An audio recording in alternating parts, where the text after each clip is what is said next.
The title of this speech on YouTube is Best Man Speech Receives Standing Ovation. So I'm going to guess it's pretty good. It also has 5 million views. So let's take a look at it and see if we can break down what makes it work so well. Wow. I can't believe tonight is finally here.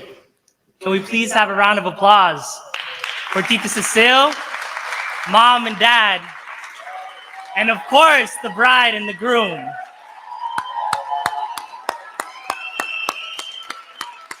Always nice. Round of applause for everyone. And no notes. I'm not seeing him use any notes so far. So if he's got this thing memorized, I'm going to be very impressed. All of your hard work is finally paid off. This night and this entire weekend has been absolutely perfect. And we also owe a round of applause to each of you, our family and friends who have traveled from near and from halfway across the world to be with us tonight. I know I speak on behalf of the entire family when I say that we are truly grateful for your presence. It's sincere, it's true, and it never hurts to butter up the crowd. They're going to love him. I have a feeling. Tonight is an emotional night for me. Mara, or Ate, as I lovingly call her, is my only sister. And Mark, or Papi, as I lovingly call him, well, somehow I always thought that instead of my sister, he would choose me.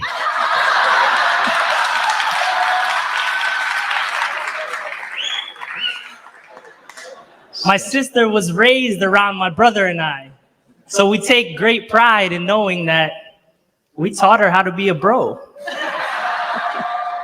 It's a good thing too, because as the name suggests, Mark Anthony Hermano is the broiest bro of all the bros in the entire bro nation. Even with all the broy stuff, it's still so heartfelt. He's not afraid to get a little gushy, but he's balancing that with humor, and he's doing a really good job of it. Since that first moment, we've shared so many great memories together, and I'm sure you guys can probably guess what the common theme is. Always. One drunken night as undergrads, we decided that it would be best for me to sleep on a mattress in the kitchen floor for easy access to breakfast. Of course, we didn't wake up in time for breakfast. Once on a fancy dinner cruise, we decided that in order to save money, instead of buying food, we should just order a bunch of bottles of wine and then go to McDonald's afterwards. Of course, we got really hungry on that dinner cruise and we ordered a bunch of food anyway. And one September day, he told me that he was ready to propose to my sister. We were drunk and peeing on a dumpster.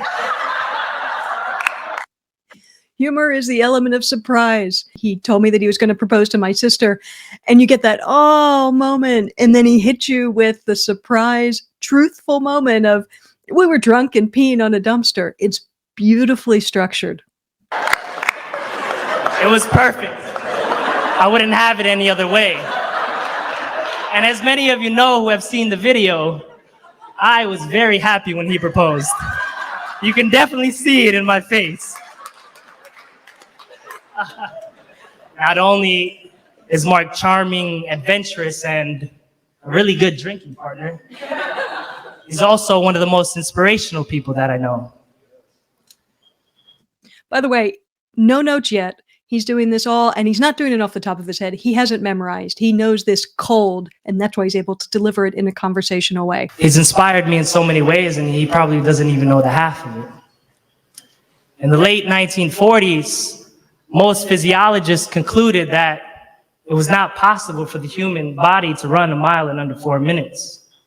However, on May 6, 1954, a 25-year-old med student by the name of Roger Bannister crossed that 4-minute threshold with a time of 3 minutes and 59.4 seconds.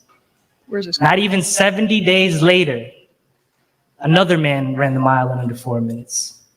And At the next international competition, 4 people ran that mile in under 4 minutes. Without knowing, Mark has been my Roger Bannister. Without having to say any words, he's pushed his own boundaries and he's run his own race. When I saw him get accepted into the school of his dreams, a place we once thought of as impossible, I decided to go after mine. And I couldn't believe it, but a few months ago, they said yes.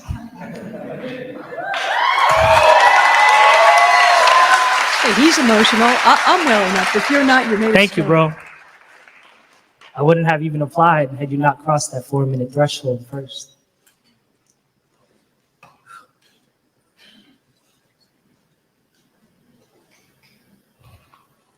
Damn, he's making me cry. Mark has been there through so many things, all of our life's ups and downs, from beers to books, from friends to families, and everything in between. Mark has always been there for us, even at some of the lowest times in our lives. A few years ago, when my younger brother Hopper was diagnosed with leukemia, I started writing letters to myself as a creative outlet. On January 24th, 2015, I wrote this: Hopper will receive your bone marrow through an IV drip that lasts about 4 hours. And at the end of it, 50 family and friends will squeeze into this small hospital room. And you'll sing him happy birthday, a Shands transplant unit tradition celebrating his new chance at life. One of those 50 people will be Mark. He'll fly in for just a few hours, just so that he could sing that special happy birthday to Hopper. One day when the time is right, don't forget to thank Mark for being so good to both you and Hopper. Don't forget to let him know that those memories inside that hospital are some of the best that you'll ever have. And don't forget to tell him just how much you thank God for giving you and Hopper another brother.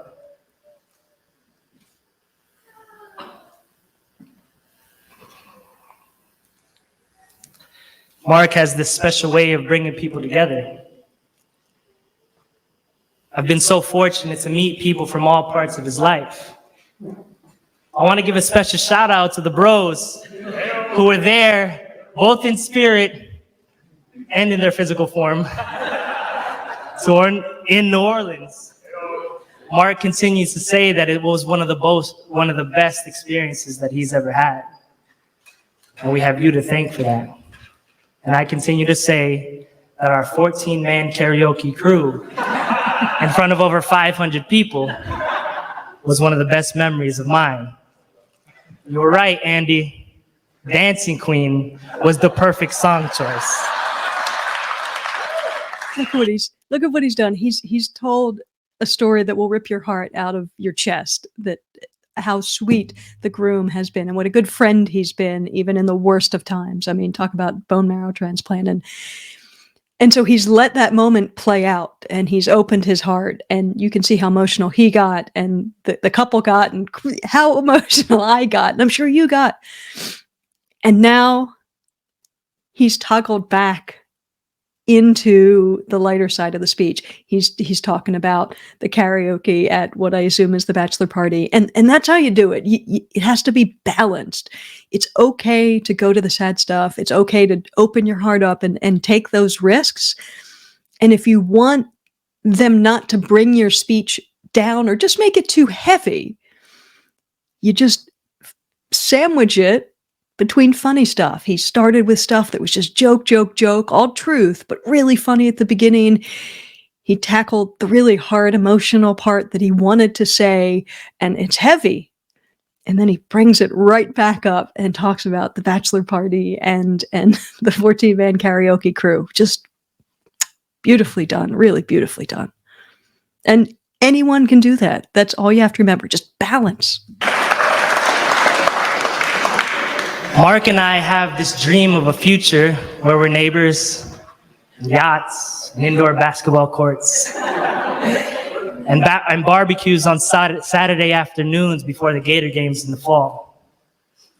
But even if none of those fancy things happen, I'll know that we could have anything that we can ever ask for in this life: happiness, love, and family. I think it's ingrained in brothers to always look after their sisters. It's something that their fathers teach them from when they're children. Smart. Toggling over to. They always hope that they'll find a man who will love and care for them for the rest of their days. I'll never forget when I knew that Mark was that man. I was told at a young age that if you want to know how a man would treat his wife, you should watch how he treats his mother. So when I first saw Mark with his mom, I watched. I watched as he would move heaven and earth to make her happy. I watched as he would schedule his Florida plans not around his friends or my sister, but around Tita Cecile's days off. And I watched as he would love and converse and care for his mom like she was the most special woman in the world. The first time I watched to know, but I haven't stopped watching since in simple admiration. I cannot tell you how much joy it brings to my heart to know that you, Mark, are that man that we've been hoping for so long. And to know that my sister has finally found her prince. Wow. I wish that I could give you two marriage advice on how to have a long, successful, and happy marriage, but I usually ask you for relationship advice. One thing I can offer, though, is a reminder of everything that you and your love has taught me over the years. You've shown me just how patient and kind love truly is. You've shown me that love is worth persevering for through all of its challenges, through family illness, through long-distance relationships, and through the multiple rejections that my sister gave you at the beginning. And most importantly, you've shown me that the most important foundation of love is friendship. I hope that you never stop singing and dancing as only you two can. I hope that you never stop taking your late night Taco Bell runs and stealing all the fire sauce.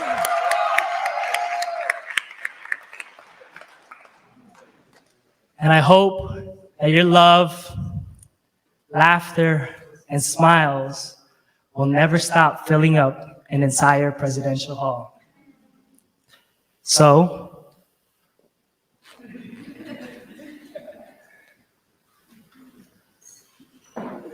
it is without further ado that I would like to propose a toast to Mark, my brother, to my sister,